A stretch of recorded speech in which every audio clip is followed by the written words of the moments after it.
Bonjour à toutes et à tous. Alors choisir une activité de cœur ou gagner de l'argent, c'est un petit peu le dilemme du jour. Dans cette vidéo, je vais vous proposer de répondre à la question de l'une d'entre vous qui m'a écrit sur Instagram et qui était de savoir un petit peu voilà, comment est-ce qu'on peut faire quand on a une activité de cœur, on a déjà un projet de reconversion, sauf qu'en fait, a priori, ces activités-là eh bien, pourraient ne pas générer suffisamment d'argent. Donc du coup, ce qui est intéressant dans cette première introduction, c'est que on part un petit peu du postulat que faire une activité de cœur, eh bien, ça veut dire ne pas avoir assez d'argent pour en vivre. Comme si en fait, on ne pouvait pas avoir suffisamment d'argent et faire une activité de cœur. Alors dans cette vidéo, l'idée, ça va être un petit peu de voir tout ce qu'il peut y avoir derrière et puis de dire, bah, en fait, pourquoi pourquoi est-ce que faire une activité de cœur, ce serait forcément incompatible avec le fait de gagner de l'argent. Et ça, c'est un gros sujet. Je sais que vous êtes nombreux et nombreuses à être concernés, donc je vous invite à l'écouter. Vivement, c'est parti, on y va.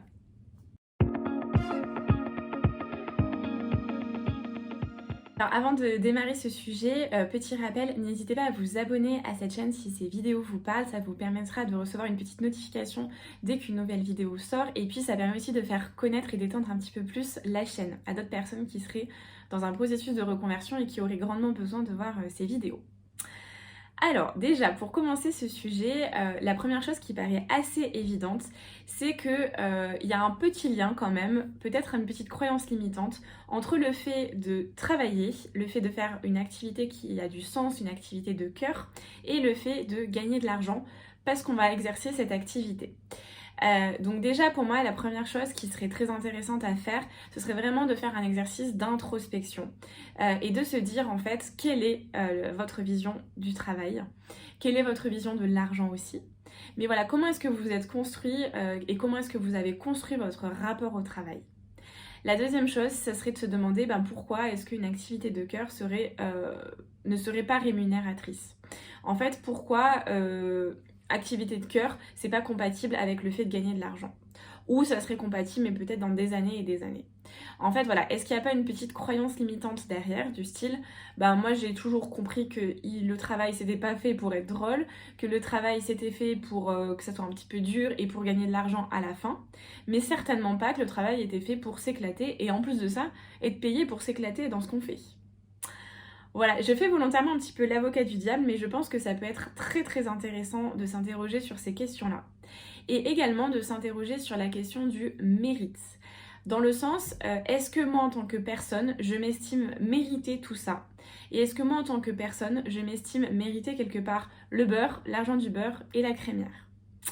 Parce que j'ai l'impression que derrière cette question et ce dilemme un petit peu entre faire une activité de cœur et gagner de l'argent, et vous êtes très nombreux à être dans ces questionnements-là, et moi-même j'ai été aussi dedans quand je me suis reconvertie, c'est de se dire en fait, est-ce qu'au fond de moi je crois vraiment en moi? Est-ce que vraiment j'ai suffisamment d'estime de moi-même pour oser le faire et pour me dire que je le mérite?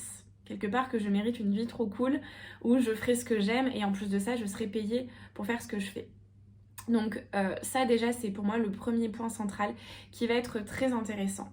Et en l'occurrence, je vais vous donner un petit peu plus d'exemples sur ce que m'a dit cette personne sur Instagram. Le projet de cœur en l'occurrence, ça serait d'être prof de yoga et de faire un projet d'écriture d'un documentaire. Qu'ils ont deux superbes projets. Et cette personne, je vais vous lire, me disait que en fait ces deux projets, ça lui permet vraiment de trouver un équilibre intérieur où l'un la recentre et l'autre répond à un besoin de création et donne un sentiment de réparation sur des sujets personnels qui ont été vécus. Et donc du coup elle me dit après je vais devoir combiner justement tous ces deux projets avec un troisième, ce qui risque de faire un petit peu beaucoup, qui serait un projet en plus alimentaire, c'est-à-dire je travaille et puis je suis payée pour faire ce que je fais.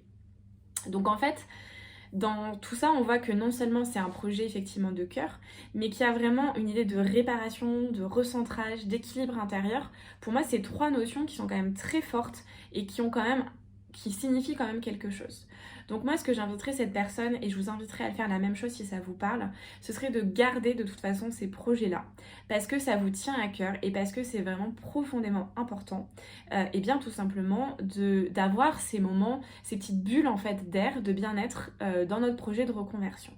C'est juste qu'on va pouvoir faire, c'est peut-être réduire un petit peu le temps si on se rend compte que effectivement, objectivement, eh bien, on va peut-être être amené à manquer d'argent ou en tout cas avoir des sources de revenus qui doivent être présents dans tous les cas.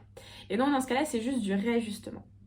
Donc voilà un petit peu la première chose, mais je trouve que c'est quand même très important dans des processus de reconversion qui sont parfois lourds, qui sont source de stress, de beaucoup de montagnes russes émotionnelles, de garder ces projets qui nous animent et qui nous font profondément du bien. Donc moi je trouve ça magnifique de savoir déjà vers quoi on veut cheminer, d'avoir ce type de projet et d'idées, moi je trouve ça fantastique, donc vraiment essayer de le garder. Ensuite l'idée ça va être de voir un petit peu ce qu'on va pouvoir faire.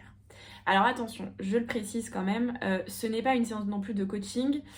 Bien sûr qu'on ne pourra jamais aller aussi loin dans des vidéos YouTube que ce qu'on pourrait aller dans du coaching individuel comme je fais par exemple avec les personnes que j'accompagne dans le programme OSE. Mais en tout cas, l'idée ici, c'est de pouvoir vous donner des billes, déjà des premiers axes d'action. Et puis si vous voulez aller plus loin, bah, bien sûr, n'hésitez pas à me contacter. On se fait un petit appel découverte et on discute plus en détail de votre projet. Mais en tout cas, déjà moi ce qui me paraît indispensable pour répondre à cette question du dilemme entre l'argent et le fait de faire une activité de cœur, c'est vraiment cet exercice d'introspection sur la valeur du travail, comment c'est pour vous le travail et comment c'est pour vous l'argent et ce lien entre les deux. Parce qu'à mon avis, il y a plusieurs petites croyances limitantes à ce sujet. Ensuite, ça va être d'aller à la rencontre de personnes qui font les métiers de cœur qui vous animent. En l'occurrence, bah là, je voudrais être prof de yoga. Et ben, qui de mieux que des profs de yoga pour vous répondre et peut-être même pour vous donner leurs revenus, pour vous parler de ce qui fonctionne pour elles, de ce qui ne fonctionne pas. Tout simplement parce que comme ça, vous allez déjà avoir une idée de ce que ça signifie être prof de yoga au quotidien ou en tout cas plusieurs fois par mois. Ensuite, vous allez peut-être avoir une idée de la rémunération. Peut-être que c'est plus que ce que vous pensiez. Et en fait, c'est vrai que le yoga aujourd'hui, bah, c'est très à la mode, il y a beaucoup de gens qui sont dans ce secteur-là. Et on pourrait se dire, bah ouais, mais du coup, faire sa place, ça va être difficile, etc. Mais en même temps, au moins, c'est connu. Vous savez que vous n'avez pas à avoir un travail à faire de vulgarisation de ce que c'est le yoga, des bienfaits du yoga, etc. Et peut-être que voilà, en vous constituant une petite communauté sur les réseaux sociaux, plus vos proches, c'est peut-être pas si compliqué que ça d'avoir peut-être au moins 500 € de chiffre d'affaires qui rentrent par mois, voire 1000, voire 1500, etc. Et petit à petit comme ça, faire votre trou. Et donc pareil pour le projet d'écriture documentaire, ben c'est de se renseigner un petit peu sur ce que ça peut, le montant qui pourrait vous revenir un petit peu chaque mois, ou en tout cas à l'année, parce que j'imagine que c'est peut-être pas des rémunérations mensuelles. Donc en tout cas, ça peut être intéressant de réfléchir un petit peu là-dessus et d'aller à la rencontre des gens qui font les activités qui vous plaisent. La deuxième, c'est d'investiguer effectivement sur la partie plus concrète, ou si vous vous dites effectivement, bah là je sais que si j'écris un documentaire pour moi et qu'après il y a peut-être l'objectif de le vendre, mais ça sera à horizon 2024, 2025, 2030, j'en sais rien. Effectivement, peut-être que il va y avoir le côté très rationnel, très concret de se dire je n'ai pas d'autre choix là que d'avoir un job alimentaire. Et si c'est le cas, c'est ok. Et si c'est le cas, effectivement, il va falloir le prioriser puisque on vit quand même dans une société d'argent.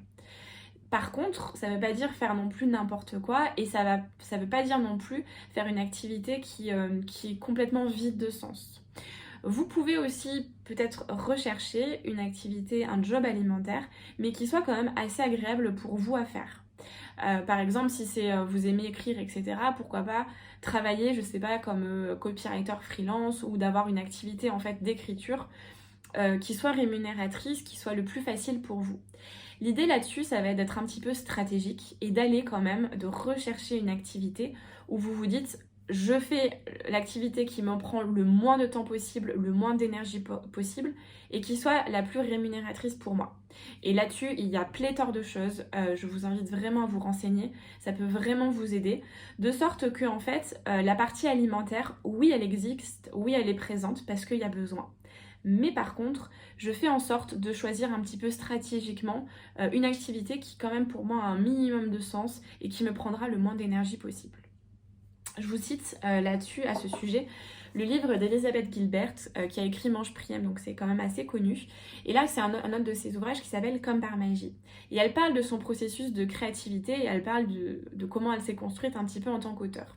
Et je vous invite à le lire parce qu'il est super à plein d'égards, mais aussi et surtout parce qu'évidemment, elle nous parle dans son livre à un moment donné du fait que, ben oui, pendant plusieurs années, elle continuait à écrire. Elle écrivait tous les jours, tous les jours, tous les jours, mais par contre, elle avait un job alimentaire. Et elle a eu un job alimentaire jusqu'à ce que, en fait, elle se dise, non là c'est bon, je suis sécure, maintenant je peux vivre de mon activité d'écriture. Et là-dessus, il n'y a pas de mal à ça, en fait. Et moi, je trouve que c'est un très bel exemple de persévérance et de résilience, de se dire qu'en fait, Elisabeth, elle a persévéré, elle a continué à avoir des jobs alimentaires de serveuse, de travailler dans des magasins, etc. jusqu'à ce qu'elle puisse vivre de son art et de sa créativité. Et ça, c'est vraiment majestueux. Donc, je vous invite à le lire, ça peut être aussi une ressource intéressante. Enfin, ce que je voulais vous dire aussi, c'est que on peut, si on se rend compte qu'on a 3 activités potentielles, rallonger le temps de la reconversion.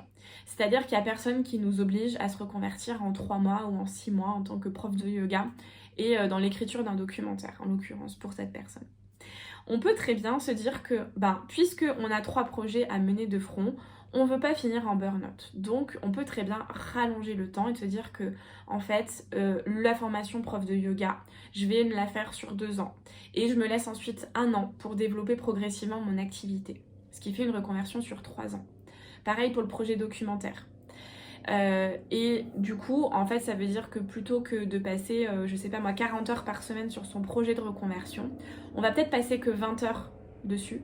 Mais par contre, on va prendre 20 heures ou 15 heures sur une activité, sur un job alimentaire qui va être rémunérateur pour nous. Ce qui fait qu'on va toujours travailler 35-40 heures par semaine, comme on pourrait le faire peut-être dans une activité plus classique. Par contre, on alloue de façon intelligente ses ressources et ses dépenses de temps. Le temps, il est important.